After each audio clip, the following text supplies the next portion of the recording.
Beth Ann Nichols joins us now. And Beth Ann, we've seen the images. Everybody clearly excited for Amy as she garners her first major championship. What stood out to you? What impressed you most of her performance throughout the 4 days?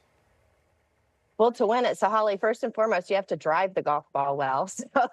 So she did that, or Sahale as they call it. But her scrambling was elite level, you know, and to build a 7-shot lead on a course like that is mind blowing. You know, she had it at double digits there for a while, but just the way she was able to stay poised. Obviously, a few pickups down the last. I'm sure she's glad she had that big cushion, but to see her finally get it done, as you said, was a celebration for the whole tour. Beth Ann, the statistic I think that surprised me most in the coverage last night was that this was the first South Korean victory on the LPGA Tour in 16 events. The pace used to be, you know, 1 in every 5 was a South Korean golfer. Is there any particular reason why you think that dominance has kind of flattened out? Well, I think there's probably 2 reasons for it.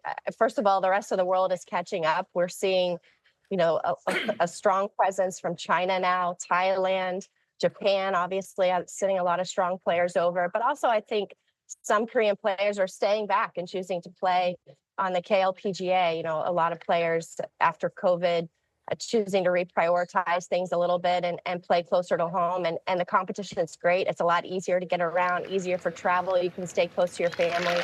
It's a really tough adjustment moving all the way to the other side of the world, as no one knows better that than Amy Yang. You know what stood out to me also this week is Lexi Thompson and the freedom in which she's playing with currently. Beth Ann recently announcing her retirement, pending retirement at the age of 29. She's been in the limelight for nearly a full 2 decades, and you can tell she's been open about how that's worn on her, the challenges of it. But with the golf she's playing right now, it warranted the questions, and she got them at the end of the week of, are you sure you want to retire? And she was kind of ambiguous in her response. I see you chuckling. I mean, what do you make of Lexi's future with how she's playing right now? Yeah, we get a lot of, we're going to take it day by day. I might be at another KPMG Women's PGA. I might not. This technically could be one of her final major championship appearances. We won't see her at the Evian Championship. She hasn't played there since 2019, but she will be at the AIG Women's Open at the Old Course. But, you know, it wouldn't surprise me at all to see Lexi Thompson play in a few of her favorite events next year. You know, at the grind of the full-time schedule, I can completely understand why, after, you know, spending pretty much half of her life on the LPGA and the public spotlight, she would like to take a break from that. But as you say, she's turned the corner on her golf game, and she does love the fans. She loves the atmosphere of the events, and the LPGA sure could use her. Someone who doesn't seem to be loving it as much right now is Nelly Korda, which seems so odd, Beth Ann, given that she went on the streak of 6 wins out of 7. Now it's 3 missed cuts in a row, 2 rounds north of 80 in major championships. What do you make of where Nelly is right now? Well, this was in many ways so much more shocking than the U.S. Women's Open, where that 10 really felt like an isolated incident and the rest of the tournament wasn't that bad. She fought back, almost made the cut. But what we saw on Friday was very different. Absolutely nothing was going her way. The emotion that we saw from her after the round, you know, she was crying so hard when I went to ask her questions. She had to walk away and compose herself and then come back. You know, this really hit hard. But I also think that no one on the LPGA has a better support system than Nelly Korda when it comes to just people within the family, her immediate family, who understand what it's like to have these moments that are embarrassing, where you feel like you've just failed in front of everyone. But I also think Nelly's talked a lot this year about, you know, how this is just part of sport, you know, and she has a great perspective on that, and says that she actually likes it when golf humbles her, not, of course, to this extent, but I definitely think that she'll bounce back. Well, she is, of course, the Olympic gold medalist from last time around, which brings us to the journey made, presented by Delta, when Amy Yang found out she was headed to Paris last night on Golf Central. So much we've been talking about with the Olympics too.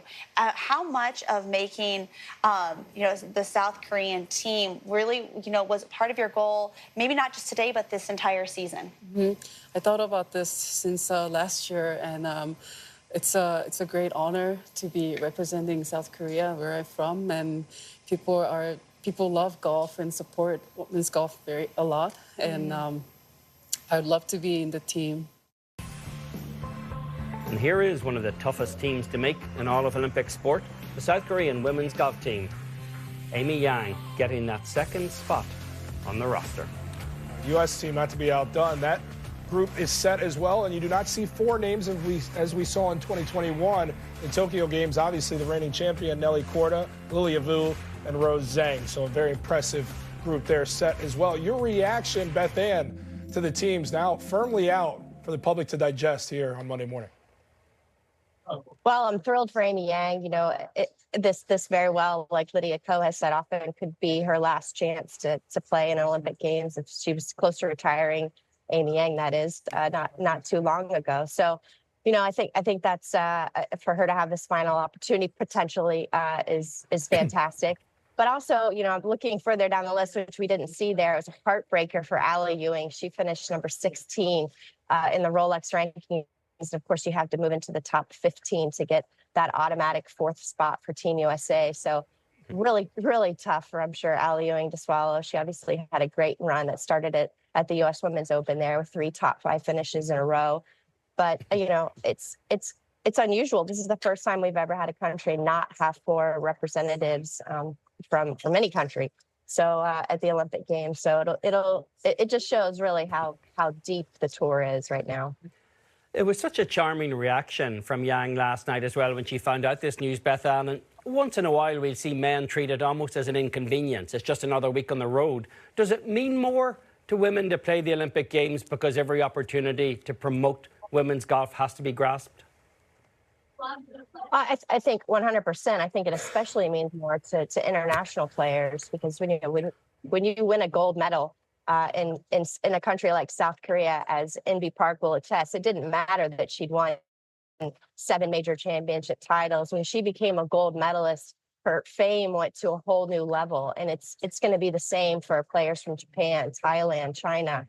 So, you know, I think for most of these players, they realize, you know, that they could become almost immortal if they get on that podium and what that means. So, you know, Amy Yang obviously got over a huge hurdle when she won the CME last November, her first victory on U.S. soil, birdied the last 2 holes. It was I think a huge mental boost for her. And then to close a major championship out, you know, what a story it would be to watch her potentially go on and win a medal after this. It'd be a lot of fun to watch. Beth Ann Nichols, thank you very much and job well done this week out west.